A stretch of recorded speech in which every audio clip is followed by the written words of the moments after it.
Snack beli kat mana? Snack beli kat mana? Hai korang, Tira nak haul snack bag. Beli dekat mana, Mat? Di snack bag ada 10 jenis snack yang menarik dalam pack ni. Dan yang paling penting, semua halal sesuai untuk everyone termasuk kids. Dark cocoa sandwich. This is biscuit. Sangat crunchy with smooth texture, dark cocoa filling. Potato stick seaweed. So sedap. Rasa sangat flavorful. I love it. Hokkaido style mini biscuit. Crunchy buttery flavor. Sangat sedap. Snow skin gummy.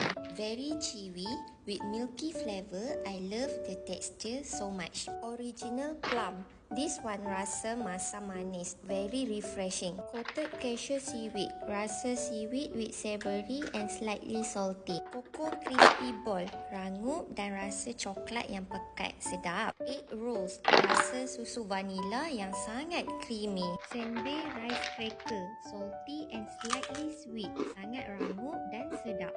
Snow rice cracker. This one is less salty and more sweet. Ni pun sedap juga. This snack sesuai dijadikan as raya gift, share with friends or family and for ourselves. Beli RM50 ke atas then you will get this goodies bag. So snack beli kat mana? Snack beli kat mana? Dapatkan sekarang.